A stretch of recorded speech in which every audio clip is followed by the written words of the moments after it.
I was at home and I got a call from my city manager asking me to come to City Hall that a major issue has developed.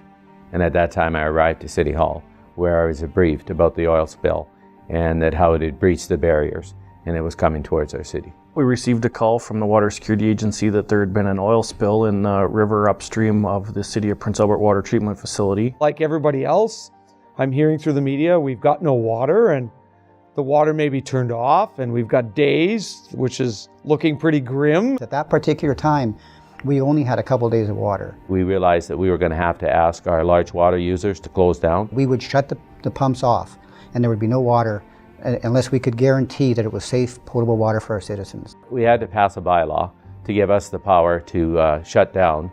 At that point, we were asking people to volunteer. Every local construction company that had a piece of equipment, we were commandeering them to come to work. The Emergency Operations Center is a function of the City of Prince Albert that can be activated in the event that there's a fairly significant threat to the city. The decision was made to bring in some consultants, some water specialists and project management consultants early on. But we also had rural partners.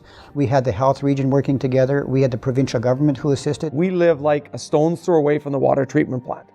So I can see the hubbub of activity. One Sunday morning, I'm looking at huge lines of transport trucks that are showing up with mammoth amounts of hoses and pumps, and I'm thinking, okay, so where are we going to bring water from? To say that we wanted to bring water 30-some kilometers from the South Saskatchewan River into the City of Prince Albert was a very daunting project, to say the least. It was get the equipment in place, provide access to the people. A couple places we had to cross major roadways. There was custom equipment that they brought with them there so people could drive over where the water was running through the pipelines there. Security was a mobile. There wasn't actually a security man at every pump, but they were covering the pipelines 24/7 throughout the whole process. If a staff member had an idea, we would run it across the table and make sure it wasn't forgotten or overlooked because, coming up with the idea of using one of the storm ponds as a temporary water supply saved us a couple days while we were able to get the raw water lines on. The first few days, to be honest, before we got up and running with the communication, we had hundreds and hundreds of phone calls to City Hall.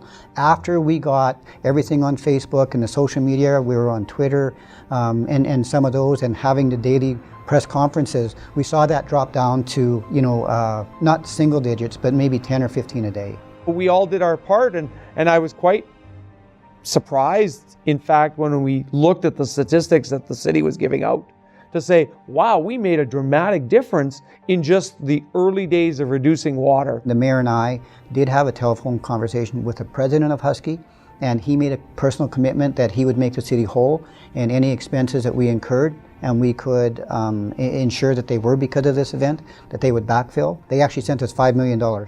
To start with. We put that in a separate bank account and we had to justify any expenses that we had. They were with us right to the very end. They attended our EOC meetings, they attended our daily meetings. They wanted to know what was going on. We got a stringent permit to follow, so the staff had to make sure we were following that at all times.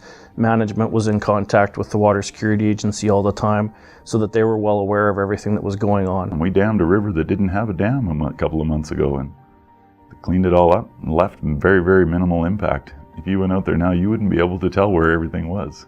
The hoses were there one day.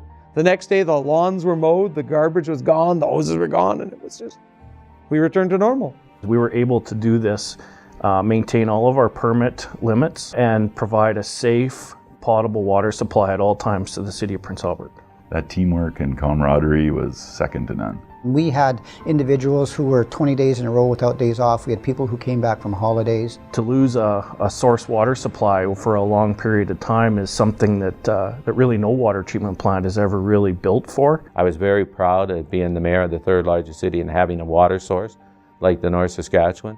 And I thought how lucky I was. I don't have any of these other problems with wells or reservoirs or moving water. Don't think that sometimes emergencies like this have to be handled by yourself internally as a city or a municipality or a town or a village, that there are other organizations that you can reach out to. This was an unprecedented event for us and for most communities to have their sole water source contaminated to the point that they couldn't use that. Never take anything for granted.